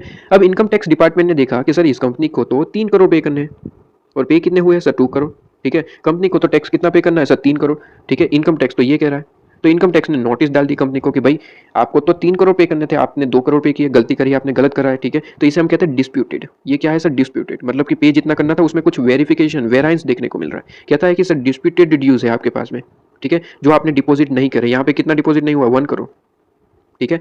तो कहता है इस अमाउंट को मेंशन करेंगे, ठीक है, और आपको कितना पेंडिंग है, कितना टाइम है वगैरह सारी चीजें भी आप जो है यहाँ पे लिखेंगे, ठीक है। यहाँ पे मेन चीज याद रखने वाली है अमाउंट, बस, ठीक है। अमाउंट को आप डिस्क्लोज कर देंगे। क्या ये चीज आपके पास में क्लियर? ओके, चलिए इसके बाद नेक्स्ट पॉइंट पे आइए। नेक्स्ट पॉइंट कहता है आपके पास में सर इनकम डिक्लेरेशन स्कीम, ठीक है। कोरोना में आपने इसके बारे में अच्छा खासा सुन लिया होगा, इनकम डिक्लेरेशन स्कीम, जहां पे आप अपनी इनकम सेल्फ तरीके से, आपके पास कोई ब्लैंक मनी है, ठीक है, और सेल्फ तरीके से आपने कोई यहाँ पे इनकम डिक्लेयर कर दी है, तो वहां पे क्या होता है, गवर्नमेंट अपने तरीके से कुछ यहाँ पे टैक्स बता देता है कि आपको इतना टैक्स पे कर देना है और काम खत्म, ठीक है। बेसिकली क्या होता है कि ब्लैक मनी आपके पास में होती है और आपको लगता है कि सर हम पकड़े जाएंगे, ठीक है, अभी पकड़े गए नहीं है, पकड़े गए तो ये स्कीम आपके लिए हेल्पफुल नहीं होगी। पकड़े जाने से पहले आप अगर खुद से गवर्नमेंट के पास जाते हैं कि सर मेरे पास इतनी ब्लैक मनी है और मैं इनकम डिक्लेरेशन स्कीम जो है क्या करना चाहता हूँ, ऑप्ट करना चाहता हूँ, उसके हिसाब से मुझे बता दीजिए कितना टैक्स पे करना है। सरकार जो है, गवर्नमेंट जो है, कुछ आपको टैक्स अमाउंट कैलकुलेट करके बता देगी, आप उसे पे कर दीजिए और काम खत्म, वो आपका वाइट मनी हो जाएगा, ठीक है। तो कहता है कि अगर कंपनी ने ऐसे कोई स्कीम के अंदर ऑप्ट किया है और कोई अमाउंट दिया है, तो इसके बारे में आपको जो है क्या करना है सर, इसके बारे में रिकॉर्ड करना है, प्रॉपर्ली रिकॉर्ड हुआ है या फिर नहीं ये देखना है, नहीं हुआ है तो रिकॉर्ड कर लेना, ठीक है जी, ये चीज आपके पास में। इसके बाद नॉट इंपॉर्टेंट एज सच, ठीक है। कहता है कि इसके बाद नेक्स्ट पॉइंट बोरोइंग। बोरोइंग से रिलेटेड क्या पॉइंट है सर, बोरोइंग से रिलेटेड पॉइंट यहाँ पे कहता है 2 पॉइंट है, बोरोइंग से रिलेटेड 2 पॉइंट है, ए और बी, ठीक है। बोरोइंग से रिलेटेड 2 पॉइंट है, ए और बी।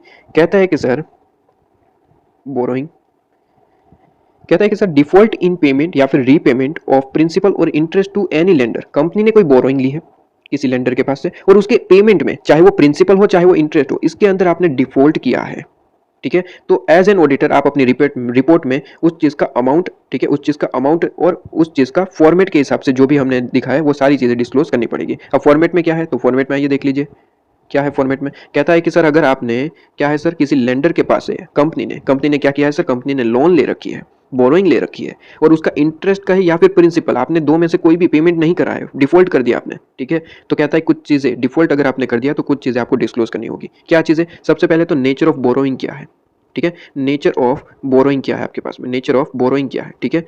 और इसके बदले आपके पास में नेम ऑफ लेंडर, किन के पास से लिया गया था, नेम ऑफ लेंडर बताइए। Amount not paid on due date, ठीक है, कितना अमाउंट आपने पे नहीं करा है।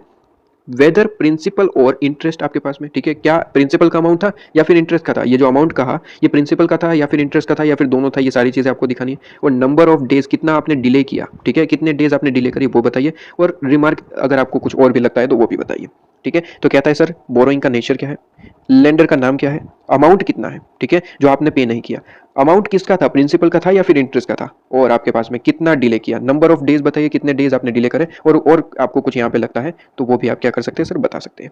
क्या ये चीज़ आपके पास में क्लियर, ठीक है। तो ये चीज़ आपके पास में फॉर्मेट था। तो कहता है कि सर कंपनी ने अगर यहाँ पे लोन ले रखा है, बोरोइंग ले रखी है, ठीक है, और लेंडर को आपने प्रिंसिपल या फिर इंटरेस्ट का अमाउंट पे नहीं किया, डिफॉल्ट कर दिया, तो आपको ये फॉर्मेट के हिसाब से इन्फॉर्मेशन डिस्क्लोज करनी होगी, ठीक है। ये चीज आपके पास में। बी पॉइंट कहता है कि सर अगर कंपनी खुद से विलफुली डिफॉल्ट करता है, ठीक है, विलफुली डिफॉल्ट करता है मतलब कि खुद से, ऐसा यहाँ पे नहीं है कि कंपनी के पास पैसे नहीं थे इसलिए नहीं पे किया, कंपनी के पास पैसे होने के बावजूद विलफुली, ठीक है, खुद से डिफॉल्ट किया है, तो आपके पास में कहता है इसे डिस्क्लोज करना पड़ेगा। लेकिन ध्यान रहे सर, ये जो अमाउंट है यहाँ पे बी पॉइंट में बात कर रहा है सर, ये आप बैंक से अमाउंट लिए है या फिर फाइनेंशियल इंस्टीट्यूशन से या फिर अदर लॉ के हिसाब से आपने कहीं से लिया, यहाँ पे इनकी बात हो रही। ऊपर किसी लेंडर, किसी भी लेंडर की बात हो रही थी। अगर ये लेंडर में बैंक, इंस्टीट्यूशन है, फाइनेंशियल इंस्टीट्यूशन या फिर कोई अदर लॉ के हिसाब से, और जहाँ पे कंपनी खुद से पे नहीं कर रही है, तो वो भी डिस्क्लोज करना पड़ेगा, ठीक है, वो भी डिस्क्लोज करेंगे आपके पास में। क्या ये चीज क्लियर। इसके बाद सी पॉइंट पे आइए, ये ए बी और अब सी पॉइंट पे आइए। कहता है कि कोई टर्म लोन अप्लाई हुआ है, ठीक है, कोई टर्म लोन अप्लाई करके आपके पास में, एक एग्जांपल दे तो सर कंपनी ने कोई लोन लिया था, ठीक है, कंपनी ने क्या करा था सर, लोन लिया था। वो लोन के लिए पर्पस भी बताना पड़ता है, ठीक है, आप लोन लेते हैं बैंक के पास से, मान लीजिए लोन लिया, तो पर्पस बताना पड़ता है कि सर इस पर्पस के हिसाब से जो है हम आपके पास में लोन ले रहे हैं। तो यहाँ पे कहा गया है कि सर जो लोन लिया था, क्या उस अमाउंट को उसी पर्पस के लिए आपने अप्लाई किया या फिर नहीं। अगर नहीं किया है ना, तो आपको सिंपली कहाँ पे किया और क्या किया, पर्पस क्या रहा, ये सारी चीजें डिस्क्लोज करनी पड़ेगी। अगर लोन जहां जिसके लिए लिया था उसी पर्पस के लिए यूज किया है तो कोई दिक्कत नहीं है। लेकिन अगर इफ नॉट, क्या वर्ड यूज करा गया, नॉट, ठीक है, अगर नहीं करते हो तो फिर आपको उसके बारे में सारा का सारा डिस्क्लोजर देना पड़ेगा, ठीक है। ये चीज क्लियर आपके पास में। इसके बाद कहता है कि fund rise for short term basis, use for long term purpose. कहता है कि आपने लोन लिया था, वहां पे तो बताया था कि हमारा जो पीरियड है वो शॉर्ट टर्म बेसिस पे हम यहाँ पे इसके लिए हम जो है फंड राइज कर रहे हैं, ठीक है। आपने फंड राइज किया था, लोन की नहीं, यहाँ पे फंड राइज की बात करें, हमने फंड राइज किया शॉर्ट टर्म बेसिस पे, लेकिन हम इस चीज को यूज कर रहे हैं लॉन्ग टर्म के लिए, ठीक है। अगर ऐसा हुआ है, ठीक है, तो इसका डिस्क्लोजर आपको देना पड़ेगा, अमाउंट और नेचर बता दीजिए, ठीक है। इसके बाद कहता है कि सर अगर फंड आपने राइज किया ऑन द बिहाफ ऑफ और ऑन अकाउंट ऑफ सब्सिडरी, मतलब कि खुद का नहीं, अब तो यहाँ पे सब्सिडरी, एसोसिएट और जॉइंट वेंचर के फंड आपने राइज कर दिए, ठीक है। तो कहता है अगर ऐसा कुछ हुआ है तो ये तो आपको दिखाना ही पड़ेगा, क्योंकि आप अपने सब्सिडरी, एसोसिएट, जॉइंट वेंचर के भी आप जो है फंड राइज करने लगे। तो अगर ऐसा कुछ है, इफ यस, तो इसका भी नेचर और क्या करना पड़ेगा सर, अमाउंट डिस्क्लोज करना पड़ेगा। इसके बाद कहता है फंड आपने राइज किया बाय प्लेजिंग सिक्योरिटी, मतलब कि सिक्योरिटी प्लेज कर दिया। ऊपर से ये सिक्योरिटी किसकी थी sir, subsidiary, associate, joint venture की, ठीक है। तो देखिए सबसे पहले तो खुद की है तो कोई दिक्कत नहीं, खुद की है तो ऊपर के आपके पॉइंट में आ जाएगा, ठीक है। लेकिन अगर सब्सिडरी, एसोसिएट, जॉइंट वेंचर की सिक्योरिटी को प्लेज करके फंड राइज किया जा रहा है तो उसकी भी डिटेल आपको देनी है, ठीक है। और इसके बाद नेक्स्ट पॉइंट पे आ जाइए, पॉइंट नंबर 10। पॉइंट नंबर 10 कहता है कि सर आपके पास में मनी राइज कर रहे हो थ्रू आईपीओ, एफपीओ, ठीक है, इनिशियल पब्लिक ऑफर और फर्दर पब्लिक ऑफर, आपके पास में उस तरीके से कोई अमाउंट आपने राइज किया है, ठीक है। तो क्या उस अमाउंट को उसी पर्पस के लिए यूज किया है या फिर नहीं, ये लो में आप पढ़ चुके हैं कि उसी पर्पस के लिए यूज करना पड़ता है जिस पर्पस के लिए आपने ये अमाउंट लिया है। अगर नहीं किया तो इसके बारे में ये डिफॉल्ट माना जाएगा और ये डिफॉल्ट के बारे में क्या करना पड़ेगा, डिस्क्लोज करना पड़ेगा। क्या बात समझ में आ रही है। इसके बाद कहता है कि मनी राइज किया, मान लीजिए आईपीओ एफपीओ नहीं है लेकिन प्राइवेट प्लेसमेंट है, प्रेफरेंशियल अलॉटमेंट है, आपको पता होगा प्राइवेट प्लेसमेंट, तो आपको पता ही होगा सेक्शन 42 प्राइवेट प्लेसमेंट, ठीक है। इसके हिसाब से कोई अमाउंट आपने राइज किया है, ठीक है, तो वही पर्पस के लिए यूज करना पड़ेगा। अगर नहीं किया है तो बी पॉइंट के अंदर, ठीक है, ये ए और बी है, ए में आप आईपीओ एफपीओ की बात करते हैं, बी में आप जो है प्राइवेट प्लेसमेंट, प्रेफरेंशियल अलॉटमेंट की बात करते हैं, ठीक है। तो अगर कन्वर्टिबल डिबेंचर्स वगैरह है, प्रेफरेंशियल अलॉटमेंट है, प्राइवेट प्लेसमेंट के हिसाब से कोई अमाउंट है तो उसी पर्पस के लिए यूज किया है। अगर नहीं किया है तो वो अमाउंट और डिटेल डिस्क्लोज कर देना, ठीक है। इसके बाद आ जाइए 11 में, कहता है कि fraud by the company on the company report और नोटिस ड्यूरिंग द ईयर। कहता है कि सर फ्रॉड हुआ है, ठीक है, फ्रॉड हुआ है, कहता है कि सर फ्रॉड हुआ है।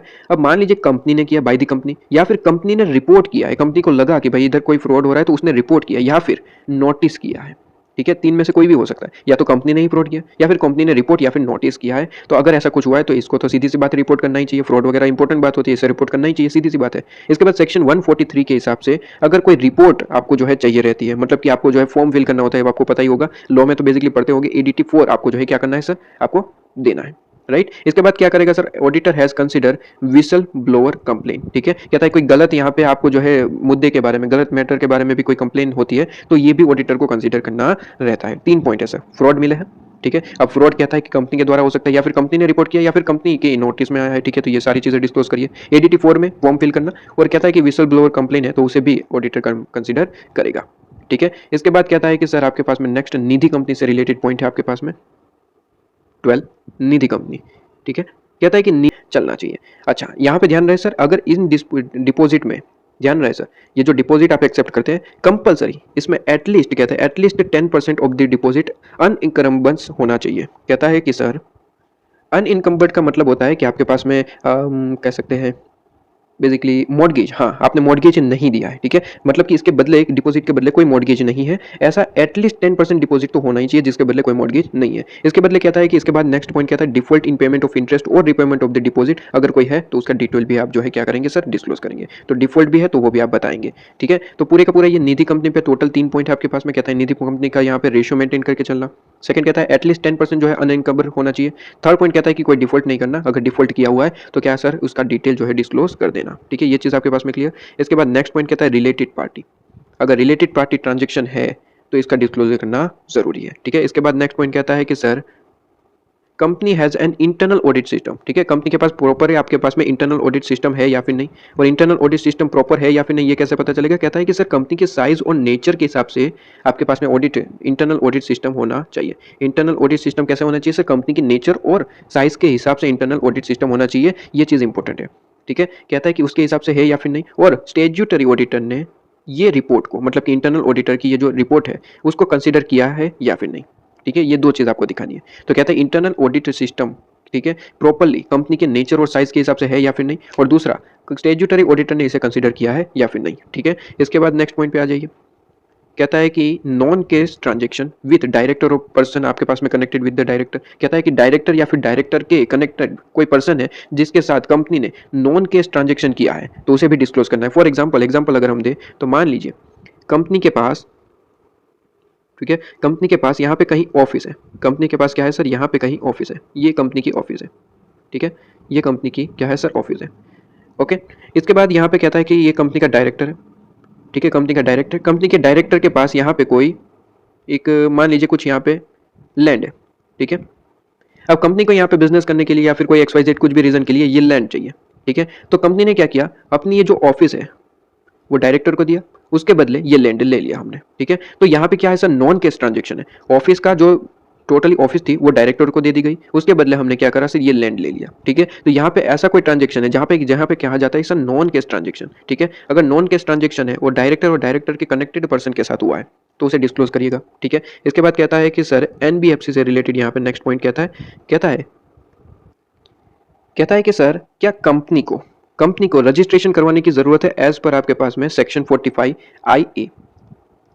ये पॉइंट ठीक है, चलो इंपॉर्टेंट नहीं है इतना, लेकिन एक बार रीड कर लीजिए, ठीक है, कि RBI एक्ट के हिसाब से जो सेक्शन 45 IA है उसके हिसाब से क्या कंपनी को यहाँ पे रजिस्ट्रेशन करवाने की जरूरत है, ये देख लेना, ठीक है। कि अगर है तो रजिस्ट्रेशन क्या ऑब्टेन किया है आपने, ठीक है। Without certificate of registration non banking finance या फिर हाउसिंग फाइनेंस एक्टिविटी अगर आप कर रहे हैं, ठीक है, तो यहाँ पे आपको डिस्क्लोज करना पड़ेगा, ठीक है। अगर कंपनी ऐसा कुछ तो नहीं कर रही है कि कुछ परमिशन के बिना ही कुछ काम हो रहा है, ठीक है, नॉन बैंकिंग फाइनेंशियल एक्टिविटी हो रही है, हाउसिंग फाइनेंशियल एक्टिविटी हो रही है, ये तो गलत हो जाएगा, ठीक है। तो ऐसी कुछ चीजें नहीं होनी चाहिए। इसके बाद कहता है कंपनी है जो CTC है क्या, ठीक है, CTC का मतलब क्या होता है, CTC CI होना चाहिए, यहाँ पे प्रिंट सही से नहीं हुआ है, यहाँ पे I है, ठीक है, CI होना चाहिए, CI, हाँ नीचे तो सही है CI, ठीक है।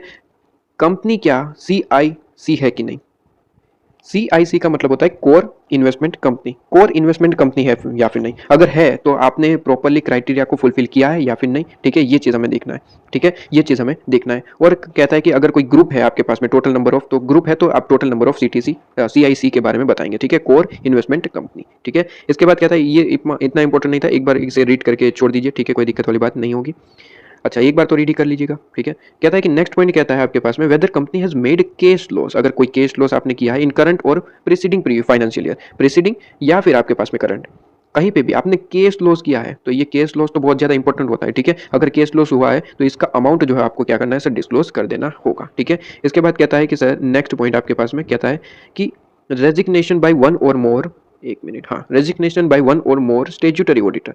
कहता है कि एक ऑडिटर आया उसने रेजिग्नेशन दे दिया, दूसरा आया दूसरे ने भी दे दिया, ठीक है। कहता है एक भी स्टैट्यूटरी ऑडिटर अगर रेजिग्नेशन देता है ना तो ये बहुत बड़ी बात होती है, ठीक है। अगर ऐसा कुछ हुआ है तो सारा का सारा डिटेल आपको बताना होगा, क्या इशू रहा, किसकी वजह से उसने रेजिग्नेशन दिया, ऑब्जेक्शन उनका क्या था, ठीक है, और कनकरेंट कोई भी आउटस्टैंडिंग जो भी डिटेल थी उनसे रिलेटेड, ये सारी की सारी चीजें क्या है सर आपको डिस्क्लोज करनी पड़ेगी, ठीक है, आपको क्या करना पड़ेगा सर, डिटेल जो है वो डिस्क्लोज करनी पड़ेगी। स्टेट्यूटरी ऑडिटर का जाना, रेजिग्नेशन देना, ये इंपॉर्टेंट बात होती है। कंपनी में कहीं हो सकता है फ्रॉड भी हो, ठीक है, इसलिए इससे रिलेटेड डिटेल आपसे पूछ रहा है कि क्यों यहाँ पे रीजन क्या रहा, क्यों चला गया वो, ठीक है, ये चीज़ इंपॉर्टेंट। इसके बाद नेक्स्ट पॉइंट कहता है whether company is capable to pay liability falling due within 1 year from the date of balance sheet. Balance sheet के डेट से आपके पास में कहता है विद इन 1 ईयर के लिए आपकी जितनी भी लाइबिलिटी है कंपनी की, क्या वो पे करने के लिए कैपेबल है या फिर नहीं, ये डिस्क्लोज जरूर करिएगा, ठीक है। इसके बाद कहता है नेक्स्ट पॉइंट, कहता है अनस्पेंड CSR एक्टिविटी। ये आपके पास में आई थिंक जहां पे मुझे मेरा ज्ञान है, आप ये चैप्टर नंबर लॉ के चैप्टर में पढ़ते हैं, ठीक है। ये कहाँ पे होगा आपके पास में चैप्टर, मुझे याद नहीं है, वो आप देख लीजिएगा, ठीक है। लेकिन उतना पक्का पता है कि लॉ के अंदर आप पढ़ते हैं, ठीक है। इस चीज को कहता है कि अगर अनस्पेंड कोई यहाँ पे CSR अमाउंट है, तो कहता है कि आपके पास में दो ऑप्शन होते हैं। या तो आप एक काम करिए, शेड्यूल 7 में उसे ट्रांसफर कर दीजिए विद इन 6 मंथ। दूसरा ऑप्शन ये रहता है कि आप ऑन गोइंग प्रोजेक्ट में लगा रहे हैं, तो आप एक स्पेशल अकाउंट होता है इसके लिए, ठीक है, अनस्पेंड अमाउंट का एक स्पेशल अकाउंट होता है, उसमें ट्रांसफर कर दीजिए, ठीक है। तो कहता है कि सर कंपनी को कंपलसरी CSR एक्टिविटी करनी पड़ती है, अमाउंट डालना पड़ता है, और CSR के लिए क्या रूल होता है वो आप लॉ में पढ़ते हैं, ठीक है। तो कहता है कि कंपनी को अगर CSR अमाउंट डालना है, अगर अनस्पेंड रहा, तो इसके पास दो ऑप्शन होता है, या तो शेड्यूल 7 जो गवर्नमेंट के हिसाब से चलता है, तो शेड्यूल 7 में किसी भी एक्टिविटी में डाल दीजिए, ठीक है, विद इन 6 मंथ। दूसरा ऑप्शन ये रहता है कि आप जो है ऑन गोइंग प्रोजेक्ट में काम कर रहे हैं, ठीक है, कोई ऐसा प्रोजेक्ट है ऑन गोइंग है, तो आप इसके लिए एक सेपरेट स्पेशल अकाउंट होता है, उस स्पेशल अकाउंट में डाल दीजिए। अगर नहीं डाला तो इससे रिलेटेड डिस्क्लोजर जरूर देना पड़ेगा, ठीक है, इससे रिलेटेड क्या करना पड़ेगा, डिस्क्लोजर देना पड़ेगा। इसके बाद ये इंपॉर्टेंट पॉइंट है, कहता है कि सर वैसे तो कंसोलिडेटेड फाइनेंशियल स्टेटमेंट होता है ना, आपको पता ही होगा, अकाउंट में पढ़ के आ रहे होंगे, कंसोलिडेटेड फाइनेंशियल स्टेटमेंट होता है ना, उस पे कभी भी आपके पास में कारो 2020 अप्लाई नहीं होता। कंसोलिडेटेड फाइनेंशियल स्टेटमेंट पे कारो 2020 अप्लाई नहीं होगा, लेकिन एक एक्सेप्शन है, और ये वाला एक्सेप्शन है उसका। कहता है कि sir only for CFS consolidated financial statement, ठीक है, कंसोलिडेटेड फाइनेंशियल स्टेटमेंट। कहता है कि आपके पास में name of company covered under act, कहता है कि पैरा नंबर ऑफ कारो of respective company having adverse and qualitative remark. कहता है कि वैसे तो देखिए कारो 2020 CFS पे अप्लाई नहीं होगा, ठीक है, लेकिन जब ऐसा हुआ कि ऑडिटर ने यहाँ पे कंपनी के बारे में अगर एडवर्स क्वालिटेटिव रिमार्क दिखाए, मतलब कि कंपनी में कुछ यहाँ पे दिक्कतें हैं, ठीक है, कुछ रिपोर्ट किया गया,